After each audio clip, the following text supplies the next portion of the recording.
Hello, Gajewski. How are you? Yeah, hello Sagar. Yeah, I'm good. How are you? Fantastic. Well, I'm here in Singapore.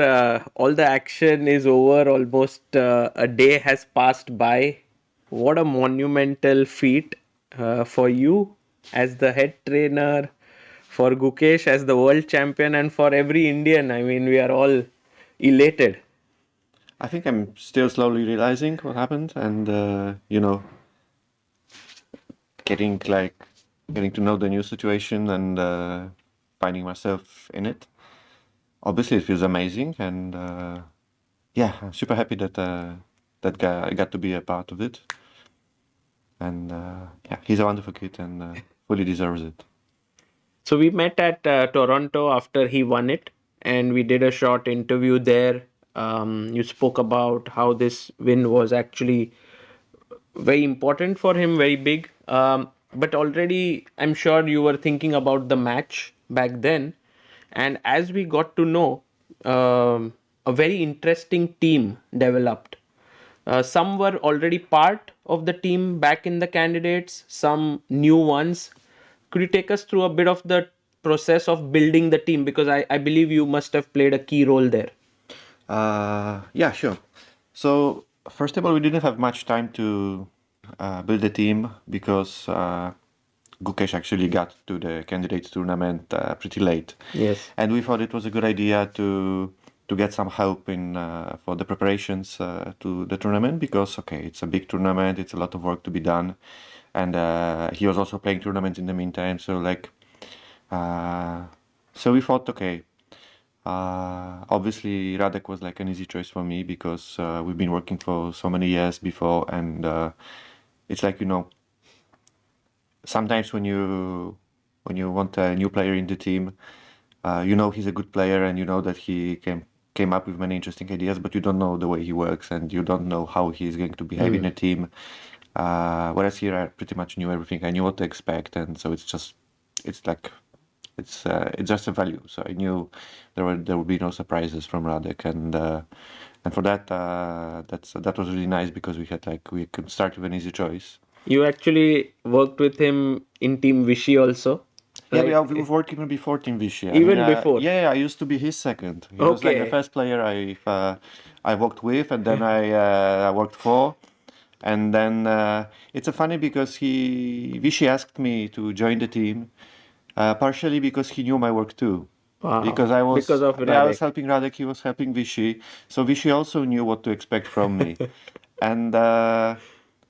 And this time the roles are reversed because we asked Radek to join because we knew what to expect from him. It's like a full circle, Yeah, yeah. yeah. Very cool. Yeah, so it was really nice to have him, and he brought so much experience, but also the work ethics and his organization to the team because he's very well organized, and it's kind of important because many chess players, including me, are like thinking in chaotic way, and why not to try H4, why not to try A4, and Radek is someone who will actually make it, give it a structure, and that's something that I think we helped us a lot. Wow.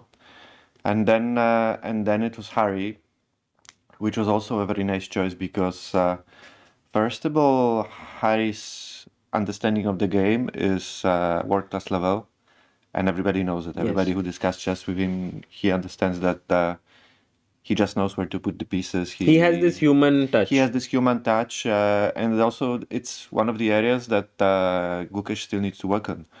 So we thought it makes perfect sense to have someone in the team who would be able to help him get this another layer, add this another layer to the game.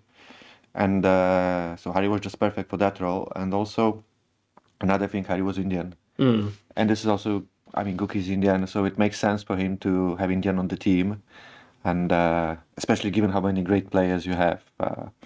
It also makes him more comfortable, like with all the new faces, to have Yes. someone he knows and he likes. And that was also, which brings us to number three, which is Harry is simply a very nice person, so everybody likes him, Absolutely. and it's also important. It's not just an addition because you work together, you spend time together, you want to have a very good atmosphere, Yeah. and which means to have a person who will also come up with some nice joke True. is just very important. I think when the Olympiad happened, everyone was asked who is the funniest in the team or keeps it lively, and it was Hari. Yeah, So, and so Hari and Radek were both part of the candidates team as well, and they yeah, so continued. we basically had, if I remember correctly, we had two camps with Radek and Harry before the candidates, and or we had one camp with Radek and Harry and one camp just Guki, me, and Radek, because Harry was not able to come for the second one, and uh, and then for the candidate tournament itself, we thought it would be good to have some young gun, someone who is both talented and hardworking, because obviously, the young players are very ambitious and they want Yes. to achieve much Yes. and they just love chess. They also think So differently yeah, a they little also bit. think slightly differently. So it's good to have someone from a younger generation. And then the idea came to ask Jan Klinkowski for help. He's not so high rated right now, but he's already grandmaster. He's young, he's ambitious. So he had some interesting ideas in openings, and he seemed to understand the game pretty well for his age. So we thought he would make a lot of sense, and he actually did a lot of great work during the tournament Wow. itself, and he was a real help for me. Because this name, when it was spoken Yeah, about, everyone was a bit surprised. yeah, Even I had not heard of him. yeah, So sure. he's a very new to this sort of domain to help and to be a The second. funny thing is he was actually here during the match because he Oh, was playing the Singapore Open. okay. He almost won the tournament because he lost the final round, but he was leading Wow. before the last round. So Ah. Oh, so he's a strong player, but did you know him or did Radek know him? How was I it? didn't know him personally, but I knew his games, and I asked a few people, and they all said very good manner of him. Like he's really modest, he's really ambitious, and so all the boxes Wow. checked. So yeah, Beautiful. So he also helped during the candidates, more yes, during the candidates, right? yes, he was just helping during the tournament. Right. And so then this was the team before the candidates. And then I think the new addition was Vincent Keimer and Jan Krzysztof Duda. Yeah, so I will start. I'd like to start with Jan Krzysztof because I forgot to mention that Jan Krzysztof was a training partner for Gukesh also before the candidates. Wow. And this was like a non-committing part, Young is more like more of a player. Yes. So for him, if we ask him to play some training games with Gukesh, he would be happy to play because he loves playing and he loves competing and he also thinks it's good for him as well. So these guys, they just, they at first I just had to connect them and later on they would just exchange some messages and just keep playing. And throughout the year, they played in total, I think, like 300 Wow. online Blitz games. So it's a lot of experience that Gukesh has gained, especially that Jan is not only a great fighter, but also just one of the best He blitz is players in the world. he's one of the most tricky players out there, and whenever there is some in trouble, he wriggles out of it. Yeah, yeah, yeah. I mean, I've worked with Jan for. I mean, I joined his team for like a year For the before Gukesh for candidates. the candidates, and we played some training games, and he could really, yeah, bring you down to your knees because even when the game was completely winning, it was still not possible to convert it Right. with him. Such a tricky player. Absolutely. And also, yeah, especially in the beginnings, many time Gukesh would have a very tough time against him. And later on, okay, it got very very balanced, I think. But yeah, certainly a very good lesson for Gukesh, not just to work on the new areas, because obviously we'd like to play training games in the new areas, new openings, etc. But also to work on this phase of the game because everybody knows that Gukesh has some time management issues, or maybe just part of his game. Like he likes to calculate, it takes time, so you end up in a time trouble here and there. So it would make sense to to make sure that he will not collapse in this time scrambles, and Nice. even in the Also, it candidates helps in itself. the rapid also, right? Obviously, but our focus was not the rapid or blitz No, I mean the section. rapid tie break of the Yeah, in word. case of tiebreaks, it helps, but it also helps just in a time trouble because it I mean, obviously, when you have 3 minutes on the clock and you have to calculate the lines, it's not possible. So you have to play more intuitively. So Right. it's a different way of playing, and especially it's difficult for calculators. And obviously, Gukesh is one. Yes. So it's not easy for him to adjust. But more importantly, when you have 3 minutes on the clock, the pressure is it's a different level of Mm. adrenaline. So you might feel very good and you might be able to handle all the adrenaline and pressure during the game. But when you're down to 3 minutes, many people just collapse because they cannot handle this. Mm. And having a lot of experience in Blitz games helps you to, kind of live with the fact that you are down on the clock and you don't have Right. much time to make moves and you just do this automatically. So I think it was a good part of the training. I think Jan Shistov was such a perfect choice for this when I think about it, because he has perhaps a lot of skills which Gukesh does not have, and I think he could learn a lot, and also it's amazing that he was part of the team. Yeah, yeah, we're very grateful to him, and hopefully that I hope that he also enjoyed the experience. Amazing. And so Jan Shistov was more of the playing partner, and I then mean, after the candidates, he came for I think one of the camps, and he also did some work with us. He played some training games with Gukesh, so he was part of the team. wow, He was not as strongly involved with the preparations as the rest of the guys, but given the number of the games that he played in total, he sure. spent a lot of time with Gukesh for Gukesh. So we're very grateful to him. And then, of course, we have Vincent. Mm. This was a big surprise to me. Yeah, but why was it a surprise? Because he's young, he's ambitious, and sometimes they don't want to kind of be So, a part of a so team. you're not surprised that we asked him, but you're surprised that he said yes. I No, understand. I also, I mean, I knew that Vincent and Gukesh are good friends. It's but yeah, it's like, for example, if someone like, let's say, even Arjun or Prag was in the team, I would have been surprised. So it's the same. It's like Vincent's also very talented and young, and he also wants to reach the candidates and so on. Yeah, but I think it made a lot of sense both for us it for sure made a lot of sense because first of all he's a very nice person, Absolutely. and we all like him, which is important, and secondly he's an outstanding player, which is also important. Thirdly, he's a great theoretician, and given his history and Peter Lecker, who's been Yes. working with, so we know that he knows how to work on openings and that he will come with many interesting ideas, which he did. So everything worked from our point of view.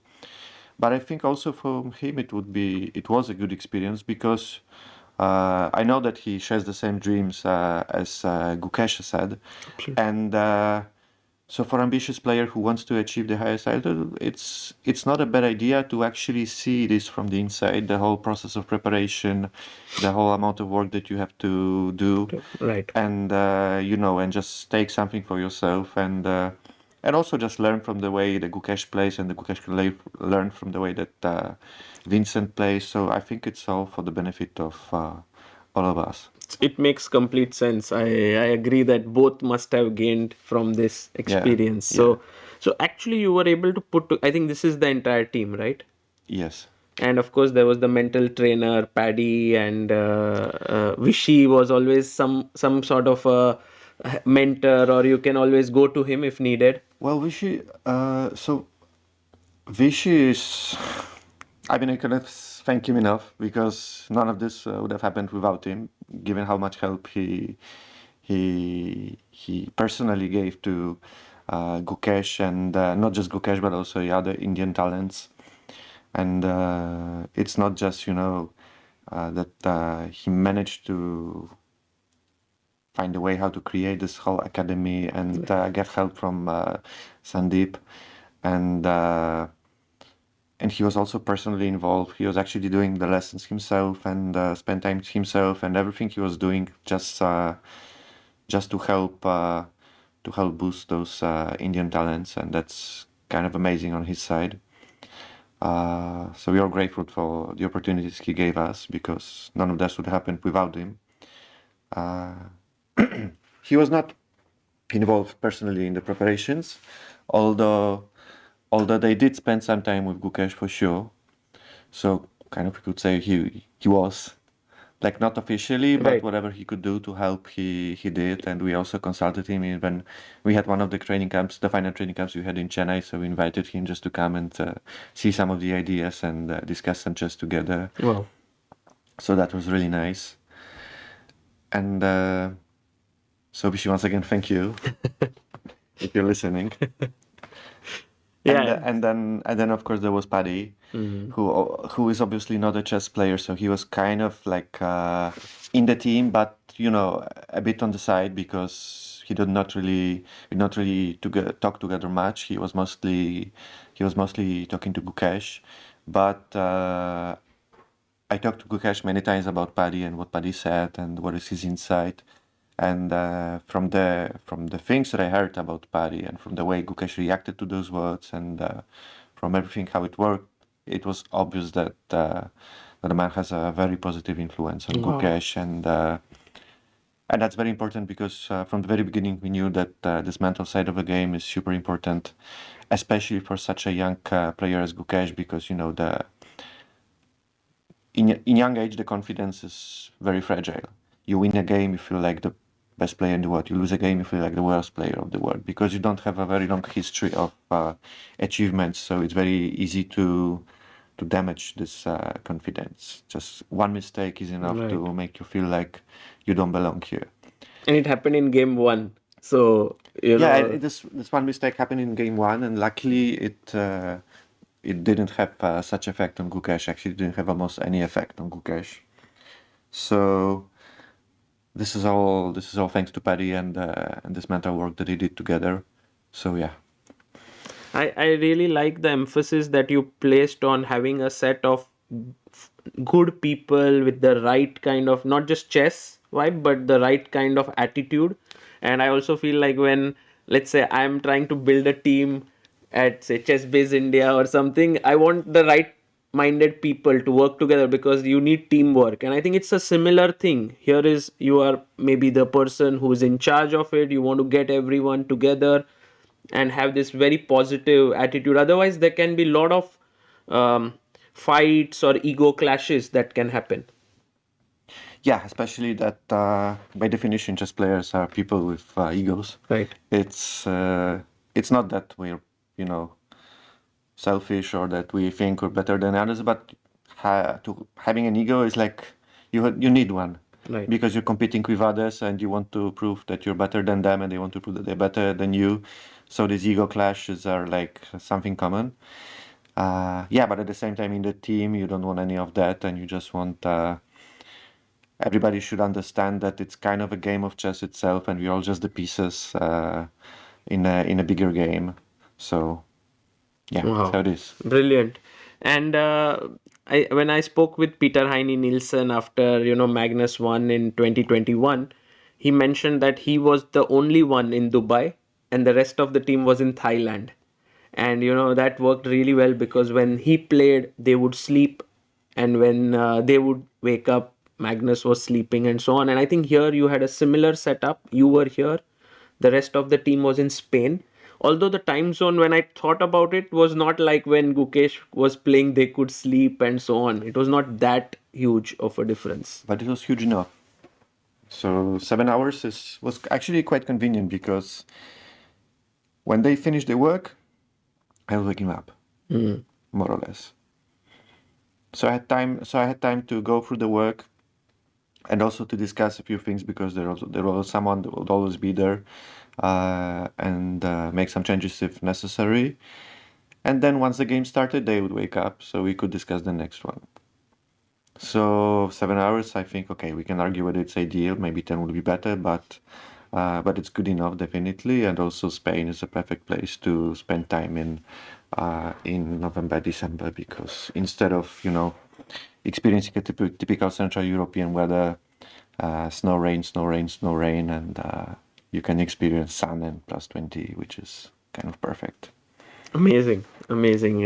Maybe we can go to a bit of chess and just know the ideas because before the match, it was not like as drastic as perhaps what Vishy thought in his match with Kramnik, like, okay, I'm a 1e4 player, I go with 1d4. I think modern chess is more about kind of having ideas everywhere. And I think that is what the team did unbelievably. Every game, you guys came up with some idea. Yeah, I actually think that some mistakes have been made, and uh, and I think it's a good thing that there were. And it's not a good thing that there were mistakes, but if there were mistakes, I think it's important to find them. And one of the mistakes was that from the very beginning, I was saying out loud, and I was not the only one, that Dink cannot be underestimated. He might be having a tough period, have played many bad tournaments, but you do not become the world champion accidentally. So even if he's still out of form, he will give his very best. And for the most important event, he will fight like crazy, which he did. So that I knew, but at the same time, I think we kind of underestimated his preparation. Wow. I mean, we did not underestimate it, but we weren't expecting that he would be so mobile. Mm. Because he has a reputation of a player who stays in his own area, and he's been doing this his whole life. And yes, true that he was a bit more mobile during his match with Nepo, but we thought, okay, he was doing it out of despair because he could He not was always handle down. this 40 moves long preparations and and this and all these stories about how strong Nepo's computer was and how difficult to fight it. And then Nepo would come and he just blitz out the opening, and he would keep playing computer's moves for so long. And it was clear that Ding was suffering. And it was also clear that Gukesh should not play like that because our prep is kind of different. Mm. So we thought he wouldn't mind just playing his normal Rai Lopez and his beloved Marshall. And then he just started with a French, and that was it. Like a huge part of preparation, we could flush down the toilet. I mean, we didn't knew it back then, but that's the reality. His French was insane. I thought it's a one game thing Yeah, and he kept we playing. knew this was possible, but we also thought, okay, you do it once, just to start the match with a nice surprise, and then you play your own thing. And Yeah, I mean, in game one, especially like French would have been a huge surprise there. And I think this was maybe the game which really set the tone for the match because before it, everyone was speaking about Gukesh being the favorite. But once this game happened, everyone was like, okay, this match is going to be much more close than what everyone's talking about. yeah, Did it also kind of shake everyone in the team after what happened, or like for you personally, because you were here? I mean, from now that we know that he won and it is safe, I can freely say that it's a good that the warning sign came Came. so early because we had a lot of time to adjust. We had a lot of time to understand that it's not going to be easy because it's the one thing to speak it out loud, and another thing is, there's always this thought in the back of the head that, okay, maybe he will collapse like he did in previous tournament. Maybe he'll be just a shadow of himself. Mm. So you know you're not supposed to think it, but I still kind of hope for it. But in some ways, he was a bit of a shadow of himself when he got an advantage. He was not pushing, but when he was pressed, he became like a beast. He was It, not collapsing. I think, I think chess-wise, he could be even in just a normal form. Mm. For him, the main problem I think was that because of the very bad run, and he became very pessimistic about his chances, and many positions he just misevaluated. And this was not because he didn't understand the position, but he simply, when you're not in the perfect mental state, you're able to do extraordinary things and convince yourself that you're better when you're really not, or that you was when you're actually better. And there was at least one case during the press conferences, when Dink evaluated the position as slightly worse for him, and Gukesh also evaluated the position as slightly worse for him. And then, and so we had those funny situations when, one guy was slightly better and wanted to make a draw, the other was slightly worse and wanted to win. And yes, I think this was the main problem for Ding because chess-wise, he was playing super strong chess and also, many guys were saying, okay, this match is not of a high quality because there are many missed chances, etc. Yes. And later on, we had seen the stats. The level of accuracy was very high, and one of the reasons of that there were some missed chances was simply because Dink was putting such a high level of defense. His defensive skill were just incredible, and Gukesh has admitted it himself that Yeah. he has never had to face this level of defense day after day. So yeah, that was really something, and so I still believe that once Dink uh, gets back to his normal state, gains back his confidence, he can be as dangerous as we know he can be. And also, it feels like from whatever I was seeing back home that this world championship, the fact that he lost, he looks a bit more relaxed now. Maybe he can come back into his old Yeah, he self. could finally just do what he Yeah. loves without any Without external the pressure pressure. Yeah, I on his mean, mind. it's not a coincidence that he just played Backhouse after that, right? Yeah, 30 games or Yeah, he can something. finally do what he loves and not be bothered about the rest. But okay, like it's obvious that he has to find a way to deal with those things because Right. it's difficult to compete and not compete at the same time. Absolutely. And the second game was, I think Ding was not showing much with the white pieces. That was clear in game number two as well. He just played this very, very safe, like knight c3, and perhaps it was nothing. He played very fast, but I mean Gukesh just equalized.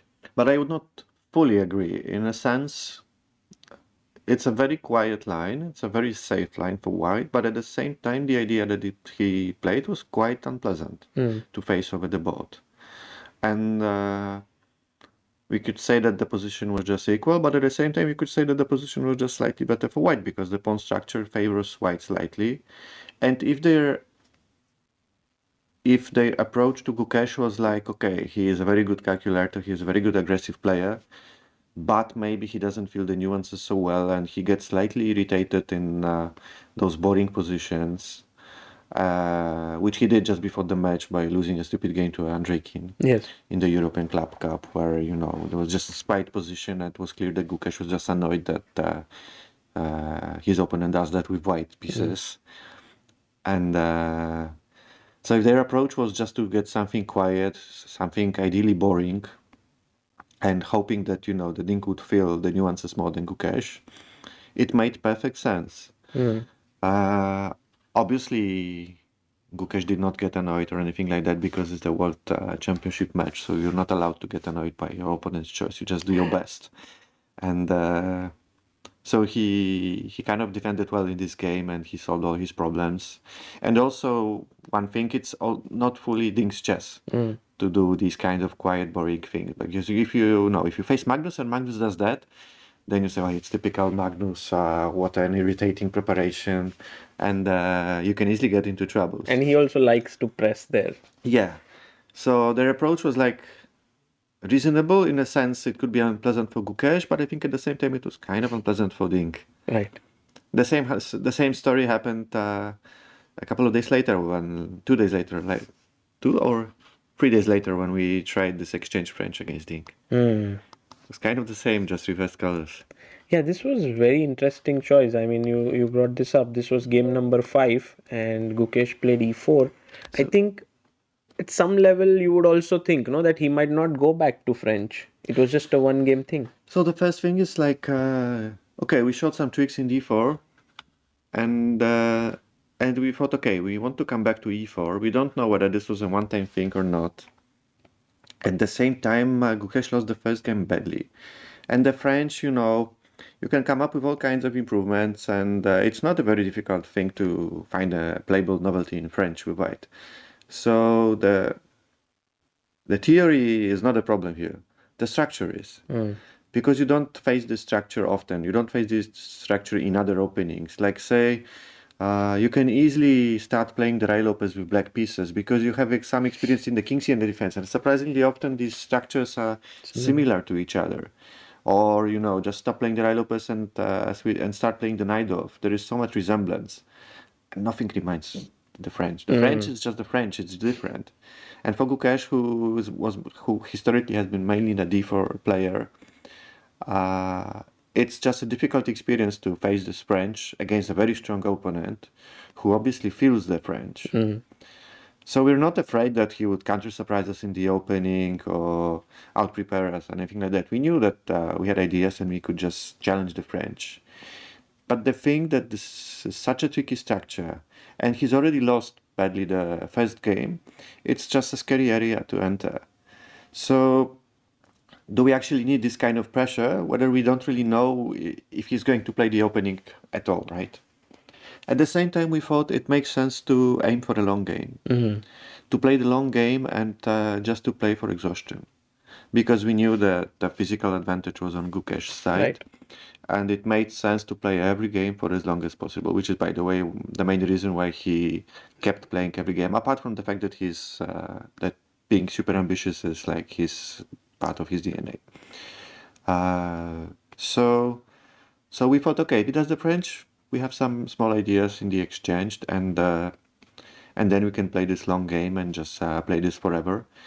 Kind of the same approach that Ding tried on Gukesh in game number two, I think. Mm. And the same problem happened as in game number two, which is objectively it's not challenging enough. Right. And okay, we should also add that Ding was just well prepared and he anticipated this line in his preparation. I think once he played Knight H5, he had solved most of his problems here, no? Yeah, I mean, the only chance was to go knight h4 after knight bd7, which was, by the way, our preparation, Mm. but Gukesh forgot that one. Hard to blame him, given how many lines he had to learn. Just my And curiosity. then I think g3 and knight g2 to e3 Ah, this is the night. plan. Okay. Because this takes more time. Yeah. Got it. So Interesting. basically the same idea, more or less, as happened with knight h5. So it's almost a symmetry after all. And of course, if you turn on the engines, you quickly realize it's nothing, but visually there is some kind of a pressure, and let's say it's something you can build on. Wow. Amazing. I think game number three was the one that must have been the most pleasant one because in such matches, if you don't equalize quickly, it can get very stressful. So to get that point back was really cool. And to play this CD5 was like quite a surprise to me. But it's not actually such a surprise. I was actually surprised that he was so surprised because, I mean, everybody who tries analyzing chess deeply understands that the Zemitarash is Yes. such a blocker that you don't want to have it on the board in the World Championship match. And obviously, we're not afraid of it in tournaments, as you know, nobody wants to play it really. Mm. Like we could play it, we could campo the Tata still and play seven Zemitarashes of black and enjoy seven draws by thanks to preparation. But how do you make progress with that in the long run, right? Right. But in the match, it is a problem. I mean, one of the reasons why Magnus did not enjoy the experience, at least at the very end of it, was the Zemitarash itself. Like Yes. the reality, you No, can't in just play his. normal lines after d4 because the guy will just come and play c5 and just bank 20 moves of preparation. And the position is so dry that no matter how good you are, your opponent will not have too much problems making a draw. So it's a bit sad because your options are very limited with white. Right. But c takes d5 is one of these options. Yeah, I So think that's what Magnus also mentioned in his recap that it looks like the natural territory now yeah, for yeah, for for sure. black. And I think the main point was that there were many ways. This was this Kramnik Arjun game that happened, but Ting found Rook G8 on the board, and he used to go in these long things in the opening, and we used to be like, I was commentating, and I was like, okay, now it's time for a half an hour Ding think. He would think for so long. What was your impression of that? Because when it came to middle game around move 15 to 30, he would start making it so quickly and accurately. Why was he thinking so much? I mean, if you could only record the thoughts, the thinking process of all the players, and we discussed it many times. Like, obviously, Dink calculates deeply, and he goes very deeply into even during the press conference when he later on explained his mistakes. Uh, he would be giving the correct lines and then give small misevaluations at the very end of those lines. So, like, he knew what he was supposed to be doing, but somehow he misevaluated the outcome of it. Hence, it led to some mistakes later on. And we discussed it many times, like, how is it possible that Magnus can play so accurately without actually calculating so deeply? So one of the theories is that he actually spends time on evaluating the position. So he calculates a little bit, but he actually spends time on evaluation, which is not obvious. Mostly we just calculate and then, okay, if I do this, he does it, and I'm better. But sometimes you say better and actually you're not. Right. It's Because, you very know, interesting. it actually takes time to understand not just the initial position, but also the final position of the analysis that you're going through. So perhaps Dink was trying that. Perhaps he was just calculating so many lines and grasping all the nuances of the position. But yeah, but I think it's understandable to spend a lot of time after the opening just to know because you have to make moves. Interesting.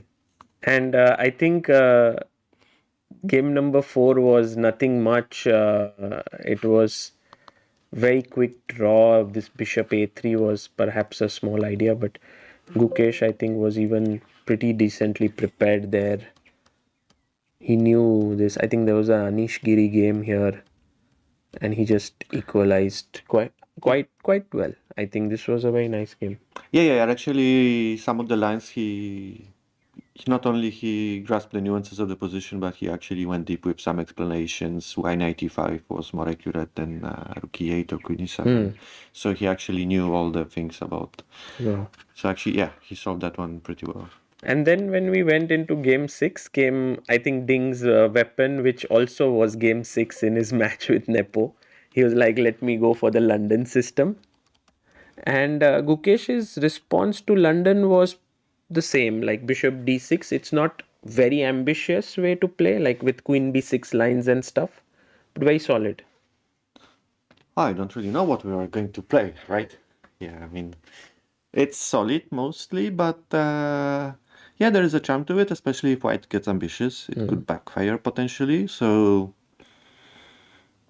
but mainly it's no, it's something that he hasn't really played before that. Like, okay, he did play bishop d6 against Ali Reza, but he was like, we thought knight c6, bishop g4, or bishop f5 would be to be expected. So we thought maybe this made some sense. And also, you know, we're playing black in the World Championship match, so it's fine to be Yeah, solid. yeah. I just want to come to this moment where Gukesh said, okay, by the way, very nice prep by him here. He was well prepared till rook b8, which is not easy to remember everything and to be prepared. But just this thing, this is, I think, for me, like huge moment of the match, because to just make this statement, we were like, okay, draw. We were ready to close the commentary and Yeah. stuff, and he plays queen h4. What was your reaction? I mean, initially I was mad. I was going mad. Like, what are you doing, man? You cannot win this. I mean, but, you know, now that I see the position without engines, it just looks unclear. Three pawns here, four pawns there.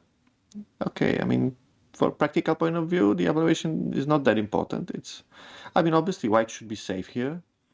So it's not like black can win anything, but I mean, I really like the mental side of it because in the long run, you're setting up the discos. And after a while, Dink he kind of agreed with it. He stopped fighting it. And so the status quo was, I'm playing for a win and you're trying to survive. And that was nice because it's so much easier when you're both coming to the game and one guy knows that wants to beat you and the other one wants to survive. And it's not like Ding just wanted to survive; he wanted to win, but you know he faced so much pressure and so much ambition on the other side that it's very difficult to play when you know your opponent wants to beat you no matter the position. Even when you're slightly better, he still wants to beat you. He's still not fine with a draw. It's not something that you're used to. Mm. So yeah. So objectively, we can criticize the move and say that Yeah, I it was a think risk for nothing, but also remembering that part of the strategy was to exhaust him. right. It makes some nice sense. Like for example, Vladimir Kramnik was very upset after this, and he was like, "This is not very accurate." But perhaps this is not the chess decision. It is also more than a on the over the board decision. Yeah, it's kind of it's like an intuitive choice where you just want to keep the game going, and obviously it's a very risky strategy because you have to assess correctly when are you actually at risk and when you're not. For many people, it would seem like a very risky choice. Gukesh, but he's not actually in that much of a risk. Maybe he was objectively not right or not fully right, but it's also a good sign, like to be so confident. Absolutely. The best novelty I would give to this one, game 7, I think it's the move of the match. Mm. Rookie one, would you agree? Yeah, definitely. It's a very nice idea. It also kind of makes Ding to fight. It's like take DC4 or else, there's not much. Okay, there is bishop f5 or knight d7, but I mean, they have. Yeah, actually, you can go bishop f5, you can go bishop g4, you can go a5. You can make actually many logical moves, but Dink has like his nature is to force things. He likes forcing things. He also likes fighting chess. So even if your approach is very solid, you're playing a black game, you just need to play solid chess. But then the position happens over the board, and you start thinking, and your first instinct is just take the pawn, chase the pawn, take the pawn. Fight the center. This is how you play chess. So these are just. It's not like you want to fight. It's not like you want to create chaos, but simply your nature tells you Right. that this is the move. And he was fighting it, I think, for a long time. Should I do it or not? But then he did it. This was maybe an idea by Vincent or Yeah, that was totally Vincent. amazing. And I think Gukesh gained an amazing position. He played a phenomenal game here until perhaps this moment where he was a bit criticized for playing King E1 instead of, let's say, H4 or something of that sort. Um, but what was the feeling for you? Because I guess this was a missed opportunity in the match. For sure, a missed opportunity and something that does not normally happen to Gukesh. So yeah, I mean, with this amount of pressure, I think we can understand that. Mhm. Simply, it's not something that you experience every day. And for instance, what happened to Fabiano in the candidates tournament when he lost his focus on move 41? Everybody knows you're not allowed to lose your focus on move 41 right after the time trouble, right? You mean against Nepo? Yeah, you're not allowed to do this. But with so much pressure and so much adrenaline, and then the time trouble comes, so it's like a peak of adrenaline, and you feel like you're going to explode, and you have to maintain the composure and stay focused and make the best moves, and you finally make it. You go through the time trouble, and then you just, I imagine a similar feeling, even bigger because it's not the candidates, but it's already the match when Gukesh has to fight, he has to outplay the opponent, and also Dink was in severe time trouble. And then finally, you're getting a winning positions, and you cannot do this, but But things it happen, happens. and because Gukesh has his own style, which heavily relies on calculation. He sometimes makes the moves that people would say, okay, how can you move the king in the center? Okay, he calculates the lines and everything works. So why wouldn't he? Mm. So here the problem is he lost his focus. He missed some Yeah. counter moves. Also, Ding's defense was fantastic here. Yeah. him finding f6. He was almost going to give up here and then plays f6 with 5 minutes left. You were like, okay, he will collapse, but he did not. Yeah. No, it's one of the reasons why the match was so interesting because the will on the Dink side to keep fighting, to keep defending, to that was just something incredible. And one novelty in white backed with another beautiful idea with black f6. Yeah. Very cool. Yeah. I mean, I like the concept. I like that you swap the dark square bishop, and then you put all the pawns possible on the dark squares, and then you also fight for the center. So it makes perfect sense. And And also, also, it's like you're not creating any direct pressure, but white has to play a slightly offbeat pawn structure, which means it's slightly challenging to find the correct plan. It takes time, and it's easier to misevaluate things. yeah. And I think overall, when this b5 move came, it felt like, wow, this is going to be another, I I think, thought it was going to be over soon, yeah. actually, at this point. Because Gukesh was so convincing in this game up to this moment. And I think this, maybe I got two contrary opinions here. Anish was there commentating, and he was like knight a c5 is natural, but I think perhaps it was Vishy who said nd c5 was natural for him somehow, because the bishop goes back and somehow it defends. Once So once again, it depends on your definition of natural. Because I could say knight ac5 is natural because the knight on the rim is dim. So you want yes, your knight in the center. Why for would me you it why would, would you leave the knight on a6, right? right, But then you could also say, okay, it's obvious that after knight ac5, rook c1 will happen, and then you bring your rook to c8, and there is a possible pin on the h3 c8 diagonal. So why would be the natural thing to do to leave the knight on d7 hmm, and allow all these kinds of tactics? It's right, basic geometry, and both sides are right. correct. Both knight ac5 is natural, and both knight dc5 is natural. So it's a player's obligation to calculate these lines correctly. And once again, I think it's just a pressure. Hmm. It's something that Gukesh normally does, and it's the feeling that you're winning. I will never blame him for that because it's a unique experience. It's the first time you play the match, the first time you get to lead the match, the first time every situation you meet for the first time in your life. So Correct. it's not something you can just prepare for. You have to experience it. Hmm. Amazing. And I think after these two games, definitely did it If I impact? can stop you, I'm actually super impressed that he managed to save this game, Hmm. and that he even did his own, he even did his unique thing at the end, which is rejecting a draw in objective Oh US yes, position. But yeah, which was crazy because he was like, if we an go, exchange down, yeah, in the end. yeah, But okay, I think from the practical point of view, it's unclear.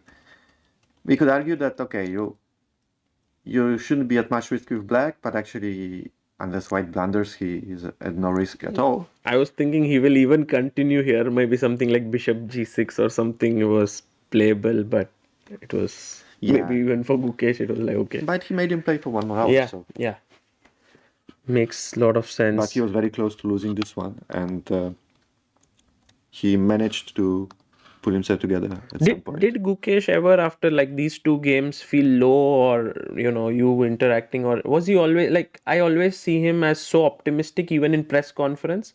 He was like, yeah, I put pressure on him in two games. That's the upside of this. But did he feel low at any point at Sure, there all? were doubts, and I think the lowest point was after game number 10, when he openly told me that he feels annoyed and that he's worried that he might not win this one. Hmm. Because he realized that his opponent is not giving up, he's fighting very hard, and it's just so difficult to win a single game. He also knew that he's not playing his best chess, like that he's missing chances, which he's not used to. And and I was super impressed because it's one thing to experience this feeling, and another thing, to to be aware that you're experiencing it, to share this because you want to feel better. Mm. You want some kind of support, and he's mature enough to admit it, to Oh. say this, and then we make some adjustments for the rest day. We spent more time together. Like we went apart from the for our usual squash thing.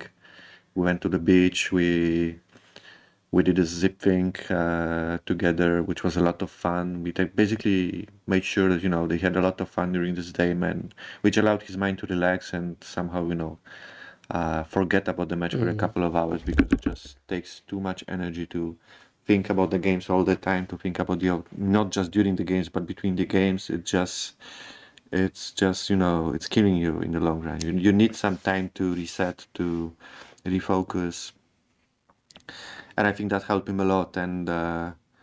And since game number 11, he was playing in the right mental state, which was he knew that he might lose it. Mm. And first of all, this allowed him to make peace with it. Just focus on chess. Just Wow. do your best. Do not expect that you're going to win. Do not get nervous that you're not winning. Even after game 12, which he lost badly, he came back. He said, "I'm fine. I'm confident. I'm ready to fight," because he respected his opponent. Mm. He knew that this is like when you know that you can lose, it's a different game Yes. because you're not focusing that much on the outcome. You just do your best, you hope for the best, and whatever happens happens. This is interesting at so many different levels because it's true. Like when the match started, everyone thought Gukesh will win somehow or the other, and I'm sure maybe somewhere it also seeped into his mind.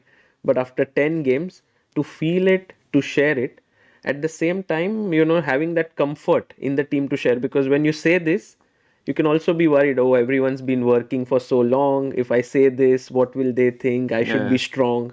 So I think it's also a testament to the relationship and bond that you both share, that he could kind of speak about this and you took it in the right spirit. yeah. Obviously, it's like for a coach, it's flattering that the player is ready to share these things with you, and but I'm mostly impressed with him that he's actually this mature and Yeah. his level of self-awareness of all these things is just incredible. Amazing. And yeah, we this was the game number 9, which was a bit of, you could say, a one Gukesh game where he didn't get much with white. Or I don't know if you felt it similarly here, but it was not much that he got an advantage or anything here, right? Yeah, I mean, I'll say Okay, it's, he it's had a normal. I mean, chance. we play so many games that Maybe this was a maybe small I'm like the chance. approach was to get something more positional, more something quieter for a long game. Once again, uh, Catalan just fit the pattern. Hmm. Obviously, the problem was that Dink has so much experience with the Catalan with both colors, and also this bishop before bishop e7 is his beloved line that he Yes. actually is one of the greatest experts in. So it was difficult to head him in the opening. So even though bishop c3 92 setup came as a surprise to him, he still reacted in a very reasonable and accurate way, like queen c7, rook c8 or rook e8 is like one of the best possible replies to this setup. So yeah, Yeah. opening wise, we didn't get much, but I still think that like the nature of the position was kind of reasonable Hmm. for us. Obviously, Hendink played more accurately at some point, it would just fizzle out instantly. Yes. But it's not so easy to, make all the perfect moves. And after rook a6, yeah, it's kind of a pity. 95 for e3, and you have this long-term small plus. You're better on time, and Hmm. you can actually hope for something here. But once again, the problem I think was a little bit slight impatience on Gukesh's side. He calculated some lines. Okay, you need a lot of ability to restrain yourself, and Right. And game number 10 was this London, but it transposed into a Queen's Gambit decline, and yeah, nothing much happened there. In fact, but it became a very key game from what you said. That Gukesh, that here actually he shared that he was not feeling that great. I mean, it's not like he fought it because of this game. Actually, this game was fine, and This was a very he fine game with black. actually I was very happy with this game because it's a it's almost if I remember correctly, it's almost identical structure to what he got in this in his unbreaking game. Hmm. He also had this pawn structure on Right. the king side, Right. and the whole game he misplayed so badly. Uh, whereas here he just made all the right moves and made a draw. And objectively, this is not kind of a game you're hoping for. But okay, it's part of the job, right? Absolutely. And the best game, perhaps the most exciting one, was this one, where I think once again this a3 move really set Ding on, like, to think long. In fact, he thought a lot for knight f6 itself, but an hour almost here. Yeah, we thought it would be a very nice surprise because, first of all, if you don't expect the line, it's a difficult choice. Well, do you go d4? Actually, that one he did quickly right away, But this was which actually a kind of bit surprised us. surprising, no? Yeah, I thought he might think. Because if you want to play solidly, I mean, you go e6 or c6. And he has so much experience after e6 g3 with white color that we thought, okay, he might make he might just make this choice intuitively. Okay, I know what to do with black. I can just be solid. Maybe once again his instinct prevailed, so he just pushed the pawn. And after that, after e3, you have to spend some time trying to remember the lines. Uh, After knight f6, what's the move there? b5. The main one, knight d7, e d c d, Yes. knight d4, knight Yes. c5, knight b3, knight d3, or Right. e5. Right. And you need to spend time memorizing, trying to remember these lines. Do you know all the nuances? Then you have this challenging thought, and what if there's something I did not anticipate? If there is a new move, and so it takes time, it takes energy, and then you finally, okay, there's nothing better. I know what to do. I just go knight f6, and then the guy immediately Plays a3. plays a3, and once again you have to start thinking from the scratch because it's not something you can anticipate. But I was so amazed with Queen C7 by Ding. I mean, it makes a lot of sense because you want to put the knight on D7. But then Gukesh instantly played D3, and I think you must have been quite tensed. I mean, actually, it was an interesting concept, this bishop g4, because in normal Blumenfeld, that's the BG5. Radek made this point when you just want to play it safe with white, you go bg5. Yes. So it was not such a bad choice. But we were also not. Sorry. B5 and Bishop G5 is the main Yeah. move. Like, initially, we were kind of angry with ourselves that we did not anticipate it fully. But then we thought, okay, with this kind of move like a3, after a3, black has like 8 reasonable replies. And after each one of these replies, move later, he has 8 more replies. And so 2 moves later, you have 8 multiplied by 8, 8 multiplied by 8. It's just not mathematically possible to anticipate everything. So it's like it's a downside of our approach. We just want to get a game. So here you are, you have a game. Yes. Play. Play and And yeah, and that's the problem. Like he didn't get, you know, everybody was thinking, what is Dink doing every game, thinking for 40 minutes before making the move. It was actually Gukesh's place to stop for 40 minutes here and get deeply into the position. yes. He rushed it with this one move, and the position is nuanced enough to, Now so it he looked immediately dangerous, gets, no? yeah, For one white. one move later, it's already unpleasant. And G3, I mean, this was a key move. If he didn't play it this way, he would have been in trouble. Yeah, And I think he managed this very well.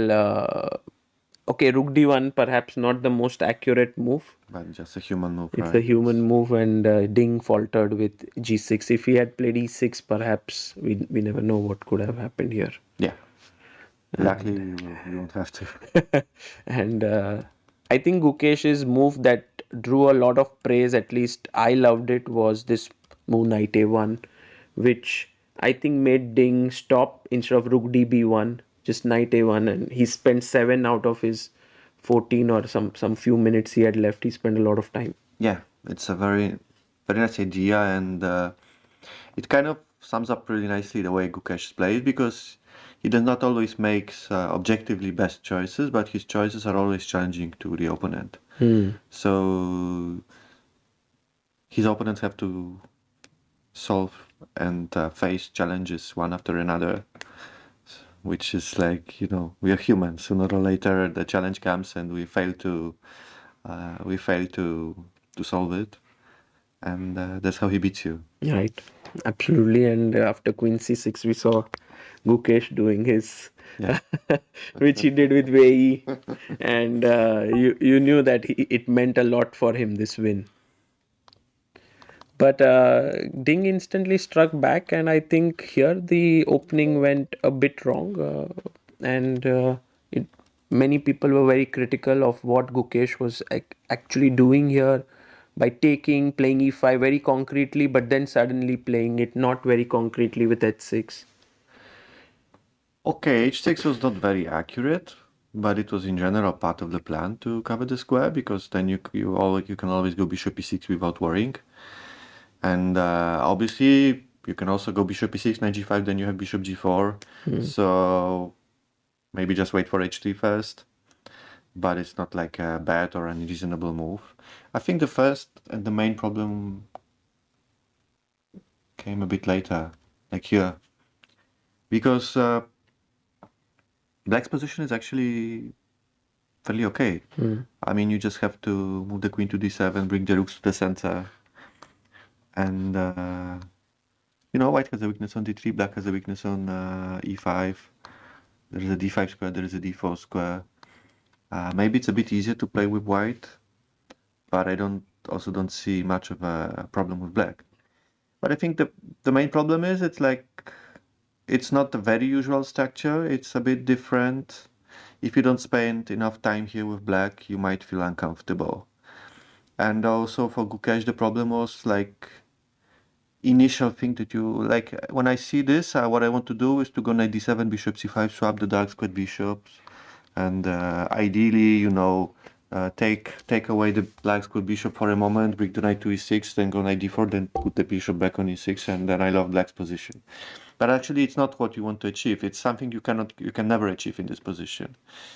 So the first thing you should do is just bring the pieces to the center. Then quite often there's this nice idea to go queen d7 to c8, hide the queen from any potential action on the d file. And then it's very difficult to make any progress with white, and he has to keep considering e5, e4, just clearing out the situation in the center. So it's a fine position for black, but one that you really need to understand. And Gukesh did not grasp all the nuances, and I'm fine with it because you can't have it all. Like everyone is happy that Gukesh keeps surprising his opponents in every game, and that that it's so difficult to surprise him. But the price for it is sometimes he'll play something that He doesn't know it's everything. also it's not something that we were expecting to happen over the board, right? So like we knew this was the possibility, but it still is not the main thing we expected. And yeah, so here like already rook b8 was Yeah, rook a bit b8 off, wasn't good. but here he got punished for trying to no this was after rook ad1. Yeah, 16 rook ad1. It's still not that bad. You can still I don't remember the move for queen c8 perhaps, or just retreat the bishop and then up, or maybe queen d7 first and then rook bd8, just accepting that you lost some time and then hide the queen from d4. But his instinct was still to go knight d7 and to improve the position of the knight. But actually, the knight was very important on f6, covering the d5 square. But it's something you can easily misevaluate over the board. So Right. yeah, it didn't work out, but And Ding played very well actually this entire game. He was in his he was in a element. god mode. Yeah. That day, he was just He outstanding. he was just finding all the right moves, queen c3, knight e2, knight f4. I mean, Yeah, he played brilliantly. yeah. So that really equalized the match, and at that point, it could have gone anywhere. But the 13th game, which was actually clear that Gukesh was going to press because he had white. And once again, e4. How difficult was this decision to go e4? It was not that difficult because it's been more. I think it's been more than 2 weeks since the game number one. And at this moment, we could easily just say, okay, Gukesh, the first game had nothing to do with the opening. You were just very ambitious, over aggressive. You missed some opportunities for your opponent. You got punished for it, but it had nothing to do with the opening. The opening was fine, and it is one area that we can actually challenge. So why not? And actually, you did challenge it very well with this move Bishop E3. Yeah, And I think it put a lot of pressure on Ding. yeah, it was a very nice prep, I think. I mean, objectively, after A3, Black has 12 replies that, I mean, not right now, not right away, but he can do Bishop E7 and then he can do F6, Sure. he can start with A5 and then do all these things. Like almost anything works technically. But everywhere there is some sort of a challenge. Like you want to go F6, but immediately Knight F4 comes, and do you allow F5 and Knight E6? Is this Yes. fine or is this Yes. lost? You have to calculate all these things, and obviously you don't want to do this against A well your prepared opponent. opponent, a well-prepared opponent, because it's just hard. Hmm. But this game, I mean, Gukesh played phenomenally well. I thought Queen F3 was a bit surprising, but when he played this move Queen E2 with the concept of F3, Knight E4, maybe wanting this bishop to go like this and Rook Do, D1. do you remember his game with Prague? I think from Prague Masters. He played with Black, Hmm. and he got such a horrible position in the Rai Lopez. Yes. Why was his position so horrible? Because Prague played f3, limiting his light squared bishop. I was actually very surprised in that game for few reasons. Firstly, Prag giving up his light squared bishop and so on. Yeah, yeah, you can easily find these concepts in my Chessable course. Yeah. In the Which one? Rai Lopez part, I actually talked about this f3 idea a couple of times because even in open position, the bishop can be horrible. When the light squared bishop on b7 is facing this pawn on g2 and f3, and there's not much to be done there. And in Rai Lopez, it also happened quite frequently. So we talked about it with Gukesh a few times, and then this game with Wow. Prague happened. So we talked about it afterwards. And So now he he could finally do used it. to got to use the concept himself. Beautiful. Beautiful. And he was so quick to play this move. Yeah. I think he wanted to make a statement, like, No, these things he sees instantly. and he played this. And here it felt like he would have won Rook D1, and this move I think was a bit too quickly But done. it's I think it's the same. Uh, like it's the same category as knight ac5 or knight dc5. Mm. Because for a classical thinking player, we think rook takes e8, queen e8, knight e4 is my first instinct because I want to eliminate the black's rook because his back rank is a problem and his 7th rank is the problem. So ideally, we want only one rook to be there. I mean, ideally no rooks, but it's uh, it's it's just instinct. It's just an instinct choice. But you could also argue that knight e4 is a more logical move because with the knight d6 you're attacking 3 pieces instead of 2, or actually you're attacking 4 pieces, right? But Right. you're attacking 2 rooks, not just one. So it's And also your first instinct, also when depending you on what see kind Rook of a player you C7 are. and Knight F6, you are Yeah, like, okay, this works. yeah, it's just too good. And he calculated all the lines. It's, and then this rook f8 happens. Again, brilliant defense by Ding, like finding the only move. It's an interesting case because for me as a coach, it's difficult to say. Did he do a mistake? Was it a mistake? Uh, Like obviously it's a mistake, like miscalculation, but should but it be so strongly? seeing the line you think is winning, maybe the mistake was that he played it so quickly that he didn't spend much time, which would I once again I would blame the pressure because obviously you're getting excited here. But so then even if you see the line is winning, if you see the line is winning, why don't you spend 20 more minutes? Why don't you use all of your time? Because if it's correct, it's over, right? So you're allowed to do this. And quite often he does that. So I think it's because of the pressure, but it's the only mistake that I see here. Because chess-wise, we're not machines. I mean, it's just possible to miss. Right. And Rook F8 is quite an amazing resource. And again, that in the end he played it a lot. Again, just I thought Gukesh will agree to a draw here somewhere, but he kept playing another 22 moves, and those little perhaps it tires Ding a bit The funny more. thing is that actually on the king side, black only needs the rook on g8, and the queen and both the queen and the rook can't do much. Right. I mean, obviously you will threaten to take on h6 here and there, but It's not a it's real not a threat. sophisticated threat. Yes. So it's obvious that black was not at risk here on Sure. anything like that. But It was the you know, strategy it to was the keep playing. strategy. And then final game. I mean, this opening was under some pressure. I felt like at this point, where if Queen E2 was played, perhaps it was feeling like, is it game 12 all over again? Yeah, I wasn't sure whether he forgot the prep or was it like over the board Was it decision. E5 here Yeah, or? just go e5.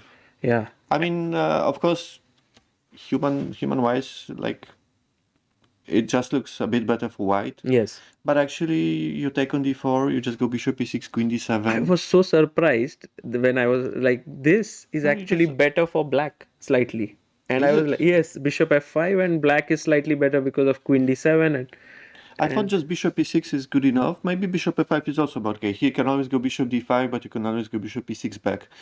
But my evaluation is like you just develop the pieces to the center, and the pawn on d4 has both weakness and strength, and it definitely has some potential. And white has some kind of a problem with the light squares. Because there's always this thing in the bishop on h3. Okay, you can go bishop h1, you can move the rook on e1, but you can never bring the rook to d1 because of bishop g4. right. And also the bishop on f4, it's kind of like it's not bad, but it's like it's shooting in the dark and it doesn't do much. It has nowhere else to go. Like if any kind of g5 happens at any point, you'll just have to retreat it to d2 or c1. So yeah, I'm not saying white Yeah. is at risk or anything, but I think that black is like more or less comfortable. Uh, we had to discuss with Gukesh what happened here, but I think but after the game there was no time to discuss this. Yeah. yeah, yeah, he made this over the board call to go bishop b6. I mean, if you look at the pawn structure, it makes a lot of sense, but if you look at white's potential initiative, it's actually quite risky. But then again, it's a very challenging move for white too. Because if you want to punish black, you have to be very accurate, and you Yes. have to no, you actually have to go for some kind of a fight. Which Ding did not. And I think we were very quickly heading towards a draw. I like the move b5 a lot. Yeah, yeah, it's It very. is. I actually liked. I mean, at some point, I think the engines has said that bishop queen a5 here, which doesn't make much sense because you're just inviting white to push the pawns on the queen side, which is normally like normal thing to do, right? But then a6, bishop e6, a3, bishop e6, b4, queen d8 back, and then once b5 happens, this is a real challenge to white's position.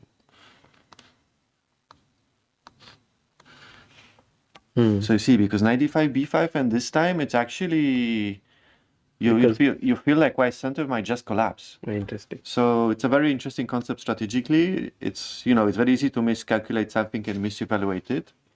Because if you don't have this challenge right away, then white can just go a for b5 at some point, and you just get punished for jumping with the queen in the opening. Obviously, I mean it's very difficult to just come up with it over the board, so Yes. it's fairly understandable that Gukesh just went bishop e6 and b5 here. I think But one as a of concept, it's very it's nice. amazing, and I feel like you as a trainer or as a person who is into chess thinks a lot more conceptually than let's say concrete, because maybe the engine can do that, but I think you are all the time looking at concepts, some patterns and so on, which you can actually make it into a digestible thing for Gukesh or someone, does that make sense? I think once instead of moves, you're selling the concepts, it's easier to remember. It's easy to understand, it's easier to remember, it's easier to use it because the moves are just the moves and the moves change all the time. But the concepts are, they're like permanent.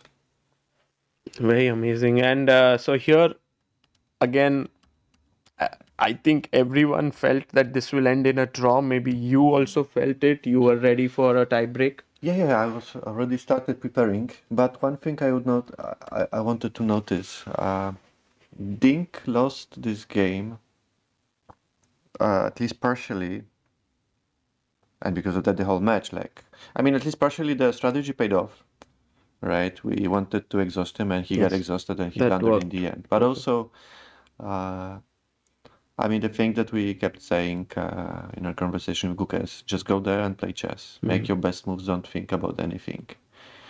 And Dean got punished because he wanted to make a draw in this game. mm, I mean, I understand that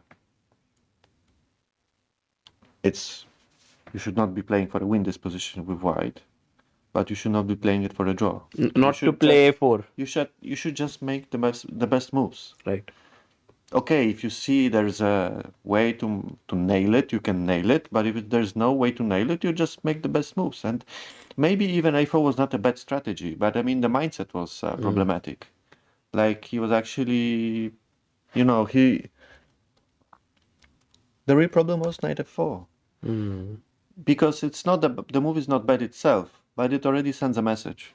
I want to finish this game. I want to make a draw, and I want to play tie breaks.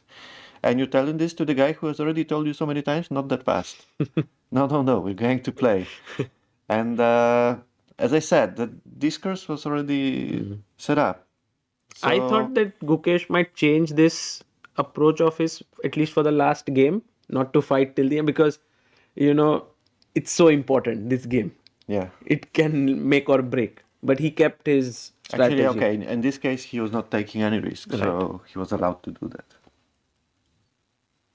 And were you like, where were you when Rook F2 happened here? Like, what was. So I tell you, I around here, having like a couple of moves earlier, I already discussed some ideas for tiebreaks with my team, and then I looked at the clock, and it was like close to 9 p.m. And I thought it's a good time to go and have dinner, because they will play like half an hour to an hour at best. So if I don't have my dinner now, I will not have it at all. So I went downstairs, and then the message came from my fiance saying, "Oh my God, if he sees this, say he's winning." Yeah, and like what? I checked my phone and I saw Rook F2, and then I saw this Bishop D5 idea. By the way, I think he's not the first one to lose like that. I've seen this idea of having a fortress and then accidentally allowing your opponent to swap the bishop. I don't know how to find the game, but it's not the first time I see this. And then I just quickly ran to the playing venue, and then I saw Rajin. He was just going like that and checking his phone, and he was like completely in a trance. And I tell him, if he finds it, it's not over. He says it's over. And he says it's not over. It's not over. And then he plays the move, and he says, it's not over. Let's wait. Let's wait. No, come on, Rajin, it's not over. Yeah, let's just go there. But Even Gukesh on the. He never emotes. yeah, Here he was like this, and it you could see the because 10-year old there's kid. no way, there's no like it's yeah, it's very dramatic blunder, because there's absolutely nothing you can do with white. So Yeah, and this and that hug towards the end to his dad and to you. These are the iconic moments of this entire match. yeah, but it was so beautiful, so unexpected, and it happened so fast. From the moment where you're thinking, okay, I need to have my dinner, the tiebreaks are tomorrow, and in 5 minutes Yeah. he's the world champion. Incredible. It is just absolutely incredible. And just this one question: did you feel like Gukesh was maybe slightly not the favorite in if it went to the tie breaks? Because a lot of people said that. What was your thinking? Of course, you could fight, but Well, objectively, a lot of people said that he was a huge favorite in the match, and that he was going to crush Ding. So much for the predictions. I think he was not such an underdog. Maybe he was a slight underdog because Dink is a very impressive rapid and blitz player. But a couple of things to remember.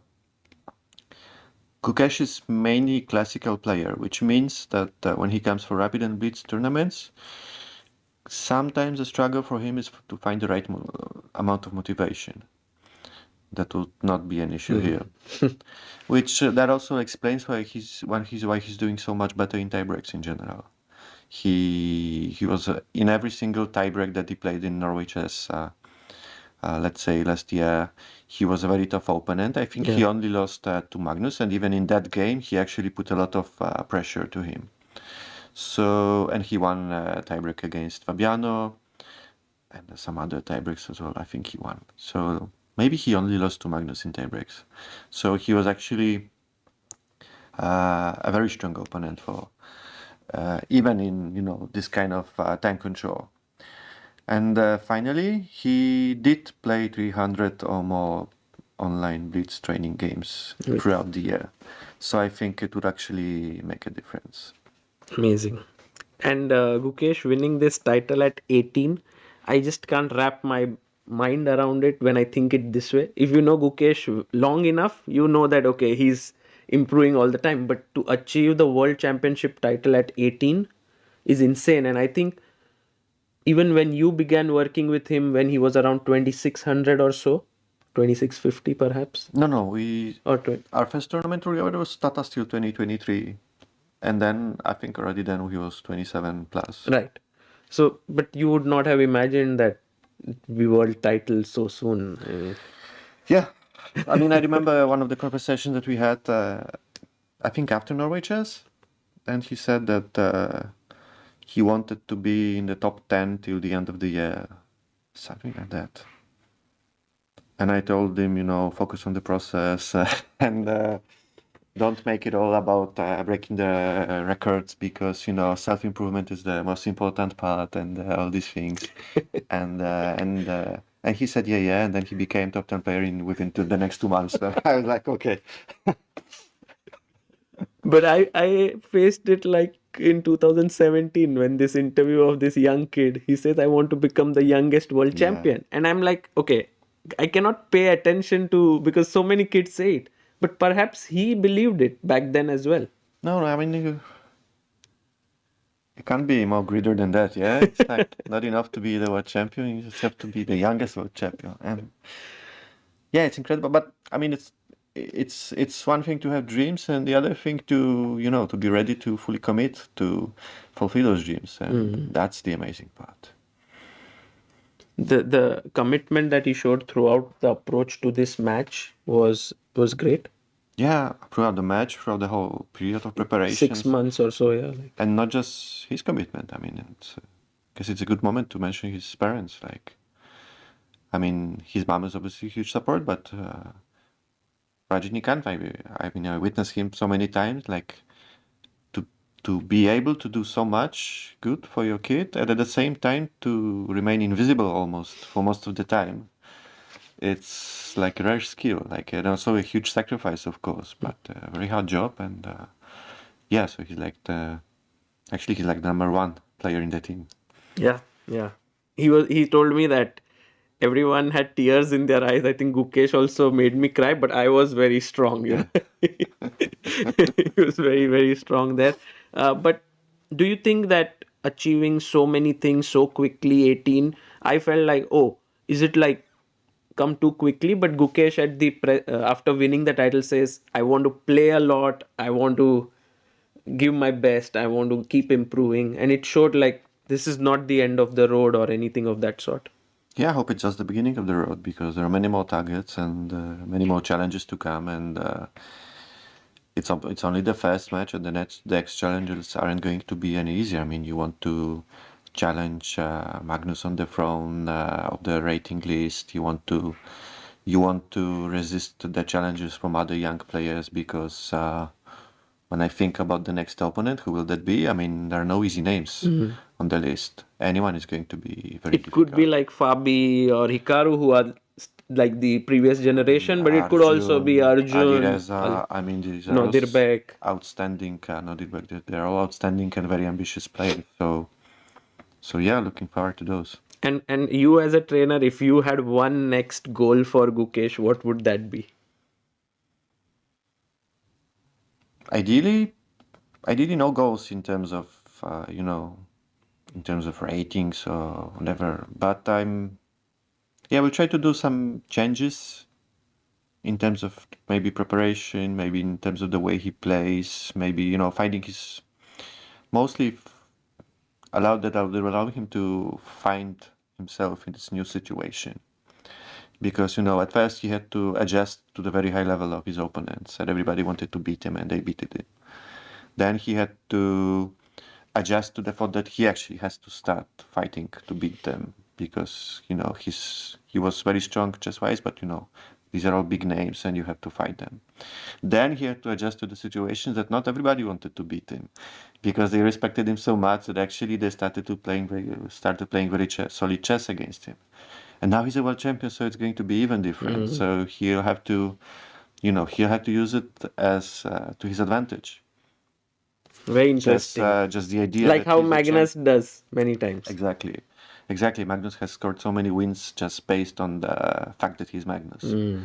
So ideally you want, but you can't just win the games because you're the world champion. You actually have to prove it and Right. support it with the moves. So that's what you can do, right? Amazing.